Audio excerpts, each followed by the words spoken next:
Hei, čau! Man vienkārši vajadzēja uztaisīt video, jo man te ir visādi jauni gadžeti. Reku ir mikrofons, te kaut kāda gaisma, kamera, kur mani te filmē un vēl visādi loriņi. Un kā labāk notestēt, es iedomājos, jātaisa reāls video, jāieliek iekšā un jāpaskatās, kas notiek.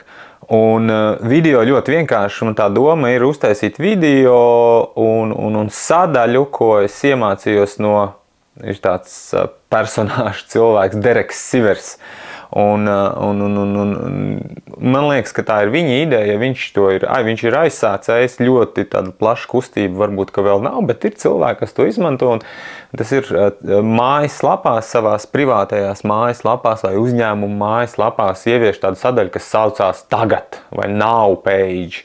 Respektīvi, ja tu atver kādu cilvēku sociālo tīklu profilu vai atver mājaslapu, ļoti bieži tu īsti nevari saprast, ko tas cilvēks šobrīd nodarbojās. Ir kaut kādi snapshoti, bet tāda kopējā bilde, kur viņš ir šobrīd, ar ko viņš nodarbojās, tādas lietas nav. Un tādēļ es izdomāju aizsākt tādu kustību. Sociālo tīklu kontos, kaut kādus īsus video, mājaslapā un vēl kaut kur likt iekšā tādas īsas par to, kur meistars Edmunds, kur ir šobrīd, ar ko viņš nodarbojās. Pie lietas, kur ir Edmunds, Edmunds ir kļuvis par uzņēmēju. Beidzot, pilnīgi oficiāli meistars Edmunds ir piereģistrējis uzņēmumu. Šobrīd taisa mājaslapa, kas ir diezgan miskaste varbūt, bet viņi jau ir pieejama. Mājaslapa būs gan kā vizītkarte, gan arī vieta, kur varēs gan bezmaksas, gan arī šādi tādi maksas e-mācību kursi, kur tiks izvietoti. Tā kā mājaslapu tu jau vari aiziet, sameklēt, jau dotajā brīdī mājaslapas adrese ir meistaram.lv, respektīvi meistaram. Mājaslapa saucās Meistaram LV un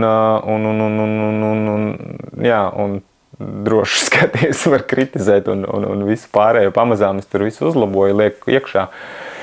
Un uzņēmēja darbība arī ļoti vienkārši būtībā es pamatā nav doma taisīt kursus, ko piedāvāt. Pamatā patiesībā ir palīdzēt cilvēkiem, palīdzēt meistariem, jo es jau neesmu vienīgais meistars. Ir daudz meistaru pasaulē, daudz talantīgi, spēcīgi cilvēki, kas māk dažādas lietas labas izveidot, bet viņiem trūkst tās meistarības, lai tās savas zināšanas digitalizētu un aiznestu tālāk tautās. Tāpēc, ja tev ir gadījumā ir kāda prasme, ir kaut kas, ko tu māki uztaisīt, iemācīt, gribētu iemācīt cilvēkiem, sazinies, kaut kur uzraksti man komentāru, uzraksti ziņu, uzraksti